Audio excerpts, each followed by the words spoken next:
लोग जौनपुर मछली शहर सहित 80 की 80 लोकसभा सीटें यूपी की और जो 400 पार, अब की बार 400 पार, फिर एक बार प्रचंड बहुमत से मोदी सरकार, इसका फैसला देश की जनता कर चुकी है।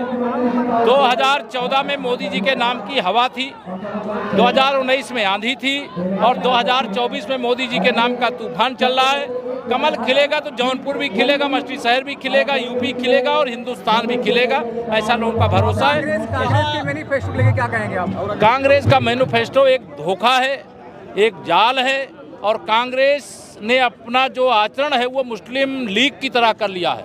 पिछड़ों का आरक्षण छीन करके मुस्लिम लीग को देने का जो प्रयास कर रही है या मुसलमानों को देने का प्रयास कर रही है, ये संविधान के विरुद्ध है, ये बाबा साहब भीमराव अंबेडकर का अपमान है, ये ओबीसी का आरक्षण छीनने का नहीं, ये तो डाका डाल देने का प्रयास है और इसका जवाब देश की जनता कांग्रेस को दे रही है।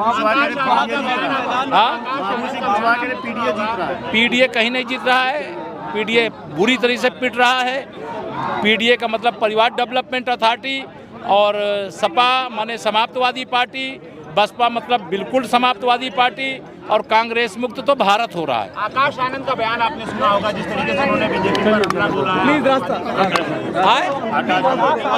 आकाश आनंद ने जो हमला बोला है उसको किस तरह से देख रहे हैं आप? ऐसा है, वो आप सब लोग पूछो सवाल, इसके लिए बोले हैं। अब आपने पूछ लिया सवाल, उनके खिलाफ कानूनी कार्रवाई जो आयोग को करनी चाहिए कर रहा। आप सबको वंदन करता हूं, अभिनंदन करता हूं। 2024 का लोकसभा चुनाव, ये ध्यान में रखना, ये ऐतिहासिक चुनाव है। 30 वर्ष तक इस देश के अंदर पूर्ण बहुमत की सरकार नहीं बनी थी, देश दुर्दशा को प्राप्त हो गया था। भारत को दुनिया के सामने शीश झुकाना पड़ता था, लेकिन 2014 में आपने 56 इंच के सीने वाले माननीय नरेंद्र मोदी जी के हाथों में देश की बागडोर सौंपी और आज दुनिया भारत के सामने शीश झुकाती है। ये अंतर हुआ है। 2019 के लोकसभा चुनाव में सपा बसपा के गठबंधन के कारण हम जौनपुर लोकसभा हार गए थे, लेकिन इस बार मुझे मालूम है 2019 की हार का बदला जौनपुर में लेंगे और मछली शहर में विजय दोहराने का काम करेंगे। बताइए सही है? इस बार देश में एक नारा लग रहा है, अब की बार सब लोग हाथ उठाकर तो नारा लगाइए, अब की बार, फिर एक बार, यह लक्ष्य अर्जित करने के लिए, हमें 400 पार करने के लिए उत्तर प्रदेश की 80 लोकसभा सीटें भारतीय जनता पार्टी और गठबंधन के प्रत्याशियों को जिताने का संकल्प पूरा करना है। अब 2 चरण के चुनाव 16 सीटों पे हुए मेरे मित्रों, मैं एडवांस में 16 सीटों को जीतने की आपको बधाई दे सकता हूं। वहां कमल खिल चुका। 7 मई को फिर चुनाव मतदान है। जैसे जैसे हम पश्चिम से चल करके पूरब की ओर आ रहे हैं, भारतीय जनता पार्टी की आंधी, मैं यही कहता हूं कि 2014 में माननीय नरेंद्र मोदी जी के नाम की हवा थी, 2019 में माननीय नरेंद्र मोदी जी के नाम की आंधी थी और 2024 में माननीय नरेंद्र मोदी जी के नाम का तूफान चल रहा है और जनता पूरी तैयार है। जनता ने फैसला कर लिया है। बताइए, तीसरी बार मोदी सरकार का फैसला किया कि नहीं किया आप लोगों ने? दोनों हाथ उठा बताइए, किया है कि नहीं किया है? ये विरोधी इंडी गठबंधन वाले भ्रष्टाचार के दलदल में डूबे हुए गुंडे, अपराधी और माफियाओं के मसीहा बनकर के जो ये स्वप्न देख रहे हैं कि 2024 में माननीय नरेंद्र मोदी जी को तीसरी बार प्रधानमंत्री बनने से रोक लेंगे, मैं उनको बताना चाहता हूं, चुनाव की औपचारिकता बची है, जनता फैसला कर चुकी है। गरीब माँ बाप के बेटे को प्रधानमंत्री बनाया तो देश 10 साल में 100 साल आगे गया है और आगे 5 साल में और 100 साल आगे जाएगा। तीसरी अर्थव्यवस्था बनेगा, विकसित भारत की गारंटी बनेगा। इसलिए इस बार चूकना नहीं है मेरे मित्रों। यह चुनाव ऐतिहासिक चुनाव है। दुनिया की तमाम ताकतें, ध्यान रखना, केवल कांग्रेस और इंडी गठबंधन, कांग्रेस सपा बसपा ही नहीं, इंडी गठबंधन ही नहीं, दुनिया की वह सारी ताकतें जो दुनिया के दूसरे देश हैं, जो भारत को बढ़ते हुए नहीं देखना चाहते हैं, वह सब लगे हैं कि किसी तरीके से मोदी जी को रोक लें।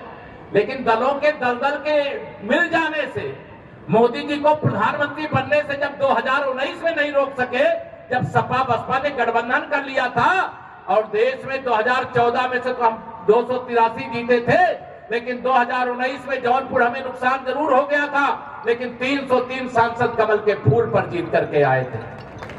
और माननीय मोदी जी ने जो वादा किया निभाया था कि नहीं निभाया था? मोदी जी ने वादा किया था कि अगर आप 300 पार करोगे मैं 370 हटा दूंगा। बताइए हटाया था कि नहीं हटाया था? मोदी जी ने कहा था अगर आप 300 पार कमल के फूल दोगे तो मैं पूज्य अटल बिहारी वाजपेयी जी के आशीर्वाद को सफल करके रामलला के जन्म स्थान पर भव्य मंदिर बनाने का काम कर दूंगा। बताइए भव्य मंदिर बना कि नहीं बना?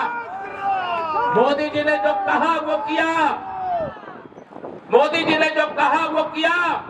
और आप सबको मैं प्रधानमंत्री जी से मिला था, उन्होंने कहा कि मेरी ओर से जब जौनपुर लोकसभा और बस्ती शहर लोकसभा के भी लोगों के बीच में जाइएगा, मैं बीच में जब समय मिलेगा आऊंगा, लेकिन मेरी ओर से सबको प्रणाम कह देना। मैं प्रणाम कह रहा हूं मोदी जी को की ओर से आप सबको। उन्होंने आप सबको प्रणाम भेजा है और एक अपील की है कि अगर मैंने जो कहा है उसे पूरा किया है तो आप सब भी, मोदी जी ने एक बात कहा है पूरा करोगे तो कह दूं मैं, दोनों हाथ में बताओ पूरा करोगे तो कह दूं। मोदी जी ने कहा है कि हर बूथ पर जितना वोट 2019 में मिला था उसमें 370 वोट और बढ़ा दीजिए। बढ़ा दोगे? दोनों हाथ उठा के बताइए 370 और वोट बढ़ा दोगे? आप भरोसा रखना, हर बूथ पे 370 वोट बढ़ाने का काम आप कर दीजिए। पाकिस्तान के कब्जे वाले कश्मीर में तिरंगा फहराने का काम 56 इंच के सीने वाला कर देगा। सपा बसपा कांग्रेस की हालत खराब है। वह सारे आप सब जानते हैं, सपा की साइकिल पंचर हो चुकी। पंचर हो गई है कि नहीं हो गई? हाथी कहां गया कोई पता नहीं चल रहा है। और हाथ के पंजे को तो देश की जनता ने ही मरोड़ दिया है। अभी मैं जब आ रहा था यहाँ लखनऊ से जौनपुर, तो मैंने देखा अभी सूरत में भाजपा के एक निर्विरोध सांसद निर्वाचित हुए और आज इंदौर में